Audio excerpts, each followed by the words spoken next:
చిన్న స్థాయిలో నుంచి మీరు కూడా ఒక కార్మికులుగా లేదంటే అక్కడ ఉన్నటువంటి స్థానంలో మీకు ఒక లీడర్‌గా, యూనియన్ లీడర్‌గా వాళ్ళ కార్మికులంతా బాధ కూడా తెలిసినప్పటికీ వాళ్ళకు సహకారం అందించడానికి మీ యొక్క పూర్తి మద్దతు ఇవ్వడానికి ఈరోజు రావడం వాళ్ళకంతా కూడా బహిరాగనన్న మాతో ఉన్నారు కాబట్టి ఆ యొక్క ధైర్యం వేరే ఉంటుంది. చెప్పండి సార్, నిజంగా రాష్ట్ర రాజధానిలో ఆ యొక్క ఆటోలు కేవలం హైదరాబాద్ ఆటోలే తప్ప వేరే రాష్ట్రాలు కావచ్చు, వేరే డిస్ట్రిక్ట్ ఆటోలు ప్రవేశించడానికి రూల్ ఉందా లేదా?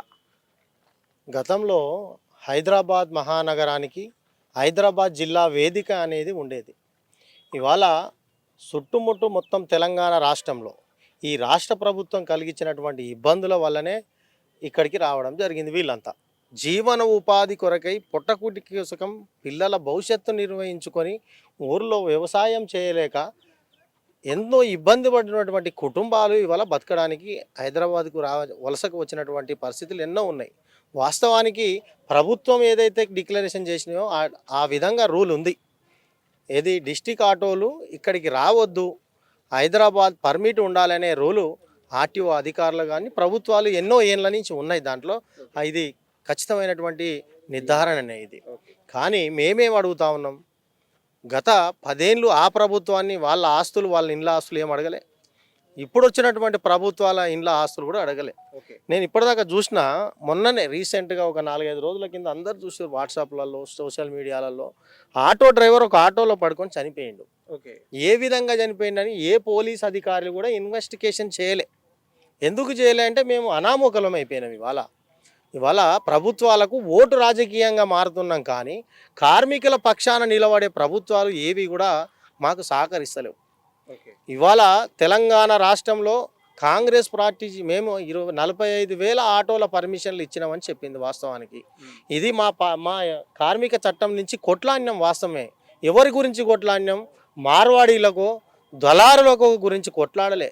ఇట్లాంటి జిల్లాల నుంచి కదిలి వచ్చినటువంటి ఈ బిడ్డలకు న్యాయం జరగాలని కొట్లాడినాం. ఇవాళ వాళ్లకు న్యాయం జరుగుతలేదు, పోగా వాళ్ళ మీద దాడులు కూడా జరుగుతూ ఉన్నాయి.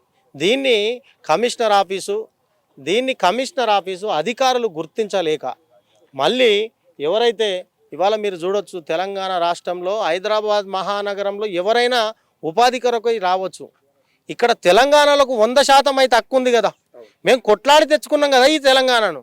బీహారోలకో, కర్ణాటకలకో, మహారాష్ట్రలకో దత్తాధారం చేయడానికైతే మా కార్మికులం మేము అందరం కొట్లాడి ఈడ తెలంగాణ తేలేదు. తెలంగాణలో ఏ జిల్లా నుంచి వచ్చినా ఆ జిల్లా ప్రజలు ఈడ మనశ్శాంతి గురించి మేము పోరాడడానికి, మా జీవన ఉపాధి కొరకు నడిపించుకోవడానికి ఇంతమంది ఇవాళ మీరు చూడొచ్చు, 1000 మంది ఆటో డ్రైవర్ల కుటుంబాలు. ఈ ఆటో డ్రైవర్లు మళ్ళీ 40,000 ఆటోల పర్మిషన్లు ఇచ్చినా ఎక్కడ పోయినాయి? మేము ఇవాళ నిలదీస్తూ ఉన్నాం ప్రభుత్వాన్ని. మీరు ఇచ్చింది మంచి ప్రభుత్వమే, మాకు మంచిదే అంటున్నాం, మేము దానికి సపోర్ట్ చేస్తున్నాం, వ్యతిరేకించట్లేదు. ఇన్ని వేల కుటుంబాలు ఇంకా కూడా ఈ డిస్టిక్ మీరు అటు చూడొచ్చు, ఇలా డిస్టిక్ ఆటోలు తీసుకొని నడుస్తూ ఉన్నాయి. వీళ్ళు నిన్న మొన్న నుంచి డిస్టిక్ ఆటోలు నడుపుతలేరు. వీళ్ళ ఫోన్లలో మీరు ఐడీలు చూడొచ్చు. ఈ దొంగ కార్పొరేట్ కంపెనీలు ఇచ్చిన యాప్లనే నడుపుతూ ఉన్నాం మేమంతా. అయినా మా రక్తపు కూడుతోటి వాళ్ళు బిల్డింగ్లు కడతా ఉన్నారు. మేము మళ్ళీ ఇలా రోడ్ల మీదకి వచ్చి కొట్లాడే పరిస్థితి వస్తూ ఉంది. అయితే ఇదే చెప్పండి, కార్మికులంతా కూడా ఒకటే, కార్మికుల చట్టానికే వాళ్ళ కోసం పనిచేస్తూ ఉందని చెప్పేసి ఇప్పటికే చెప్తున్నటువంటి పరిస్థితి. జార్ఖండ్ కావచ్చు, ఒరిస్సా కావచ్చు, మహారాష్ట్ర కావచ్చు, అక్కడ నుంచి వలస కార్మికులు మాత్రము అక్కడ ఉండే బిల్డింగ్స్ కావచ్చు, అక్కడ ఉంటే ఇంజనీరింగ్ సెక్షన్లో పని దొరుకుతుంది తప్ప మాకు ఆటోను నమ్ముకున్నటువంటి, కొట్లాడి తెచ్చుకున్నటువంటి మీరు ప్రస్తావించిన తెలంగాణలో ఈ ఆటో బతుకులకు, ఆటో డ్రైవర్ల బతుకులకు ఇంత దీనంగా రావడానికి కేవలం ప్రభుత్వమే కారణం అంటారా? ఈ ప్రభుత్వాన్ని ఈనాడు ఇప్పుడే కాదు, ఇప్పుడు వచ్చిన ప్రస్తుతం ప్రభుత్వమే కాదు, గత 15-20 సంవత్సరాల నుంచి ఆటో, క్యాబ్, లారీ డ్రైవర్ల పైన జరుగుతున్నటువంటి అరాచకమే తప్ప ఇవాళ ఎక్కడి నుంచో వచ్చి, ఇప్పుడు మాకు ఇక్కడ కుటుంబాలు ఉన్నాయి. మాకు మీరు జార్ఖండ్ నుంచి, ఇక్కడి నుంచి, అక్కడి నుంచి వస్తే వాడు సింగిల్గా వచ్చిండండి. ఇప్పుడు మేము వాడిని కూడా మేము మా తమ్ముడుగానే స్వీకరించి బతుకుమని చెప్తున్నాం. ఏ విధంగా ఇక్కడ ఒక ప్రైవేటు దందా మోపైంది. ఇవాళ మాకు భార్య పిల్లలు ఉన్నారు. ఇక్కడ ఇల్లు కిరాయి హైదరాబాద్, ఇప్పుడు మీరు చూడండి, ఉప్పలు ఎటన్నా పోతే ఒక చిన్న రూమ్ 6,000 రూపాయల కిరాయి కడుతున్నాం మేము. 6,000 రూపాయల కిరాయి కట్టుకుంటూ 2 పిల్లల జీవనం పోషిస్తూ వాళ్ళ కష్ట సుఖాలను అనుభవిస్తూ మేము అప్పులు తెచ్చుకొని మేము ముందుకు వచ్చి నడిపిస్తుంటే, నువ్వు బీహార్ నుంచి, జార్ఖండ్ నుంచి వాడు ఒక్కడు వస్తాడండి, సంవత్సరానికి నెల రోజులు అక్కడ పోయి ఇక్కడ సంపాదించింది తీసుకుపోతాను బతుకుమని చెప్తున్నాం. కానీ అక్కడికి ఇక్కడ పొంతన లేకుండా ఈ ప్రభుత్వాలన్నిటికీ ఇప్పుడు తెలంగాణ కొట్లాడింది ఎవరికి 10 ఏళ్ళు ఆయనకు సాధి పెట్టినాక 5 ఏళ్ళు ఈయనకు సంపాదించి పెట్టడానికి కాదు కదా. మేము కొట్లాడి తెచ్చుకున్నది ఎందుకు? మా బతుకులు బాగుపడాలని, మేము విభజన లేకుండా అన్నదమ్ముల లెక్క కలిసి ఉండి మా కష్టాలను సాధించుకొని అధిగమించి మేము బాగుపడడానికి అనుకుంటే ఇవాళ ఏం జరిగిందండి? ప్రభుత్వాలు గత 10 ఏళ్లలో ఆటో పర్మిషన్లు కావాలని కొట్లాడితే ఇవ్వలేదు. మేము ఒక్కసారి 2 సార్లు ధర్నాలు మేము మేనిఫెస్టోలో పెట్టిండు గౌరవ ఐటీ శాఖ మంత్రులు శ్రీధర్ బాబు గారు. ఆటో పర్మిషన్లు ఇచ్చిండ్రు. ఎవరికి ఇవ్వాలండి ఆటో పర్మిషన్లు? మీ దగ్గర డేటా లేదా? ఆర్టీఓ అధికారుల దగ్గర డేటా ఉంది కదా. హైదరాబాద్ మహానగరంలో నడిచే ప్రతి బండి డేటా ఇవాళ సీసీ కెమెరాలు కావచ్చు, తర్వాత సిగ్నల్స్ దగ్గర కావచ్చు, లైసెన్స్ డేటా పట్టుకొని ఇవాళ ఎంతమంది ఉన్నారో వాళ్ళకి ఇవ్వకుండా మళ్ళీ బ్రోకర్ విధానాన్ని తీసుకొచ్చి పెత్తనాలు తీసుకొచ్చి మార్వాడీలు ఫైనాన్సులు మీరు ఒక తరాన్ని 2 నెలల నుంచి చూడండి. ఈ ఆటో పర్మిట్ల గురించి ఎంతమంది ఆధార్ కార్డులు చేంజ్ అయినాయి, ఎంతమంది డ్రైవింగ్ లైసెన్సులు చేంజ్ అయినాయి. ఇవాళ ఈ ఈ బండ్ల గురించి చూద్దాం. ఒక్కొక్కరు 36 నెలలు 40 నెలలు బండ్లు ఈఎంఐలు ఉన్నాయి. వాళ్లకు నువ్వు కొత్త ఆటో పర్మిషన్ ఇవ్వాలనా? నీ ఆధార్ కార్డు డ్రైవింగ్ లైసెన్స్ మార్చుకున్న వాళ్ళకు ఇవ్వాలనా అని ట్రాన్స్పోర్ట్ కమిషనర్ గారిని క్వశ్చన్ చేస్తూ ఉన్నాం. ఏసీ రూములలో కూర్చొని మేమిచ్చే జీతాలు తీసుకొని నువ్వు ఆడ సంతకం పెడితే కాదు, రోడ్డు మీదకి వచ్చి నీ అధికార యంత్రాంగం ఎవరికి ఫైన్ రాస్తుంది, నో ఎంట్రీ ఫోటో ఎవరికి కొడతా ఉంది, వాళ్ళకు కూడా న్యాయం చేయాల్సింది. ఒక సందర్భంలో 25 ఏళ్ల కింద రోడ్డు మీద డ్రైవర్ కనబడితే తీసుకుపోయి లైసెన్స్ ఇచ్చినటువంటి గొప్ప ఆర్టీఓలు ఎక్కడ పోయినరు? ఇవాళ లంచాలు లేకుండా పనిచేస్తున్నటువంటి, లంచం ఇస్తేనే పనిచేసే ఆర్టీఓలు ఇలా దర్పణించినాయి.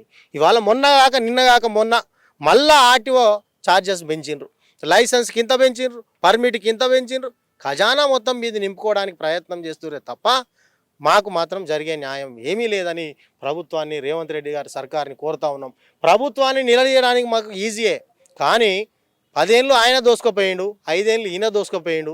ఒర్రి ఆయన దగ్గర నోర్లు పోయినాయి, ఒర్రి ఈయన దగ్గర నోర్లు పోయినాయి.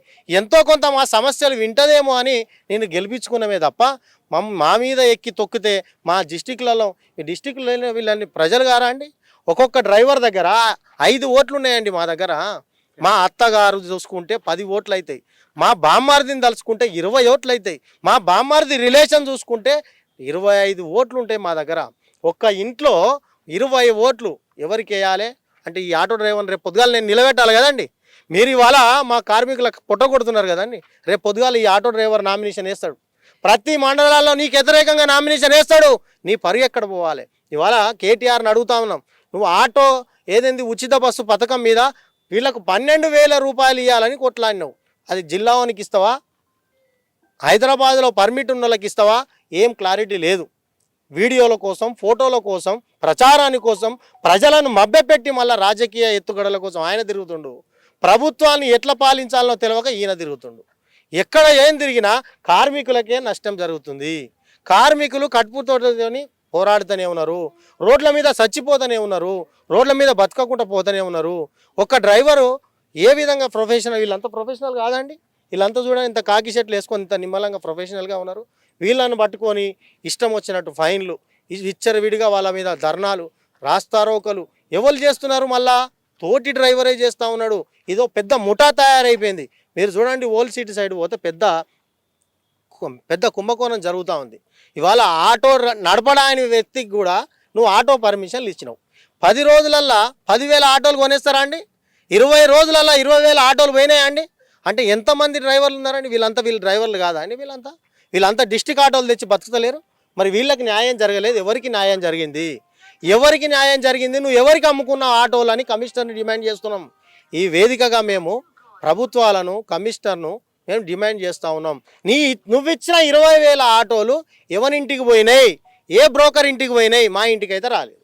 మా ఇంటికి వస్తే మేము ఈ బండ్లు పెట్టుకోము కదండి. మళ్ళీ దీంట్లో వీళ్ళు ఇచ్చిన పర్మిషన్లో కూడా డిస్ట్రిక్ట్ లైసెన్స్ ఉంటే ఇయ్యం, డిస్ట్రిక్ట్ ఆధార్ కార్డు ఉంటే ఇయ్యం, హైదరాబాద్ ఉన్న వాళ్ళకే ఇస్తాం. మరి వీళ్ళు కావాలని కొట్లాడిందే వీళ్ళు కదండి. కొత్త ఆటోలు ఏమైనా హైదరాబాద్లో లేక కొట్లాడిరా? డిస్టిక్లలో ఎన్నో యూనియన్లు వీళ్ళు హైదరాబాద్ బతకడానికి వచ్చిండ్రు, వీళ్ళకు పర్మిట్ లేవు. వీళ్ళందరికీ వీళ్ళతో పాటు ఇంకో అదనంగా అదనంగా ఉద్యోగాలు లేక నిరుద్యోగులు ఎక్కువగా ఉన్నారు. వాళ్ళ గురించి ఇంకో 10,000కు అటాచ్ చేసి 40,000 ఆటోలు ఇస్తే మేమే కదండి మీకు పూలమాలలు వేసినాం, మీకే కదా కృతజ్ఞతలు చెప్పినాం. మరి వీళ్ళంతా ఏం చేయాలి? ఇలా వీళ్ళందరూ అడుగుతున్నారు. మీరు యూనియన్గా ఇవాళ వాళ్ళ ఆటో పర్మిషన్లు ఇవ్వగానే మీరు సంతోషపడ్డారు. మా డిస్ట్రిక్ట్ బండ్ల మీద మాకు అధికారం లేకుండా మాకు ఇస్తలేరు అన్నారు. ఇది లోపల లోపాయికాయి ఉత్పారంగా ఈ యొక్క ట్రాన్స్పోర్ట్ వ్యవస్థ కూడా నడుస్తూ ఉంది. ఖచ్చితంగా ట్రాన్స్పోర్ట్ కమిషనర్ని నిలదీస్తాం. అవసరమైతే వీళ్ళందరినీ తోలుకొని ఆ ట్రాన్స్పోర్ట్ కమిషనర్ని కూడా ముట్టడించే ప్రయత్నం చేస్తాం. పోరాటం చేస్తే పోయేది ఏముంటుందండి? 4 కేసులు వస్తాయేమో, అంతకన్నా మించి మాకేం పోయేది లేదు. ఇప్పుడు రోడ్ల మీద చచ్చేదే కంటే పోరాటం చేసైనా చచ్చిపోతాం. కనీసం మా భార్య పిల్లలు అరే మా భర్త మా డ్రైవర్ల గురించి పోయిండని అనుకుంటారు, సంతోషంగా జీవిస్తారు. అది లేదు. మీరు చూడండి కొన్ని ప్రాక్టికల్ స్కూళ్ళల్లో ఎన్ని ఫీజులు ఉన్నాయండి. మేము డ్రైవర్కు ప్రత్యేకంగా ఓ ఫీజు రియంబర్స్మెంట్ ఇవ్వాలి. ఆ పిల్లలు చదువుకునే పరిస్థితి లేకుంటుంది. సోషల్ వెల్ఫేర్, బీసీ వెల్ఫేర్ పోయినా కూడా ఇప్పుడు డ్రైవరు చదువుకోనోళ్ళే మ్యాక్సిమం డ్రైవర్లుగా ఉన్నారు. చదువుకున్న వాళ్ళు ఎగ్జామ్ రాసి బీసీ వెల్ఫేర్లో ఎన్నో తన సీటు తెచ్చుకుని ఉన్నారు.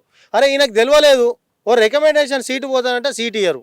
ప్రైవేట్ స్కూల్లో వేద్దామంటే 30-40 వేల ఫీజులు ఉన్నాయి. అయినా కూడా నేను చెప్తా, నేను సొంతంగా మా బిల్లకే కట్టినా. నేను బుక్కులు 12,000 రూపాయలు అయింది. ఏం బుక్కులు అండి? నేను 10వ తరగతి చదివితే కూడా నాకు 10,000 రూపాయలు కూడా కాలే. నేను గవర్నమెంట్ హాస్టల్లో చదువుకున్నా, గవర్నమెంట్ బుక్తో తిన్నా. అప్పుడున్నటువంటి సిస్టమ్ ఏది, అప్పుడున్నటువంటి స్టాండర్డ్ ఏది, ఇప్పుడున్నటువంటి స్టాండర్డ్ ఏది? అంటే వ్యవస్థలో డ్రైవర్ అనే వ్యక్తికి వాల్యుయేషన్ లేదు. అపర మేధావి అయినటువంటి మోటార్ రవాణా రంగాన్ని ఏకదాటిపైనటువంటి నడిపిస్తున్నటువంటి ప్రజా శ్రేయస్సు కోసం, ప్రజలను వాళ్ళ సొంత గమ్యానికి చేర్చేటువంటి గొప్ప మేధస్సు, తెలివి ఉన్నటువంటి ఈ యొక్క డ్రైవర్కి విలువ లేదు అని చెప్పి ఈ ప్రభుత్వాలను డిమాండ్ చేస్తూ ఉన్నాం. హిట్ టీవీ యాప్, ఇందులో short news, live news, entertainment shows, movies, digital magazines తో పాటు మీ జిల్లా వార్తలను కూడా ఫ్రీగా చూడొచ్చు. ఇంకెందుకు ఆలస్యం? వెంటనే హిట్ టీవీ యాప్ ని డౌన్లోడ్ చేసుకుని ఫ్రీగా ఎంటర్టైన్మెంట్ పొందండి. Hit TV app. Hit TV app. Please download hit TV app. Hit TV app ని ఫ్రీగా డౌన్లోడ్ చేసుకొని ఎంజాయ్ చేయండి. మీకు నచ్చిన ఎంటర్టైన్మెంట్ కోసం హిట్ టీవీ యాప్ ని ఫ్రీగా డౌన్లోడ్ చేసుకొని ఎంజాయ్ చేయండి. హిట్ టీవీ యాప్ ని డౌన్లోడ్ చేసుకుని ఆస్వాదించండి, ఆశీర్వదించండి. ఇంతమంది సెలబ్రిటీలు హిట్ టీవీ యాప్ ని డౌన్లోడ్ చేసుకోండి అని చెప్తున్నారంటే ఎంత మంచి యాప్ ఆలోచించండి. అమెరికాలో చదవాలనుకునే వాళ్ళకి విశ్వసనీయమైన పేరు మన శౌర్య కన్సల్టెన్సీ. UK లో 1 year masters, 2 years work permit up to 5 years visa. Contact Saurya Consultancy. Contact 89851 89851.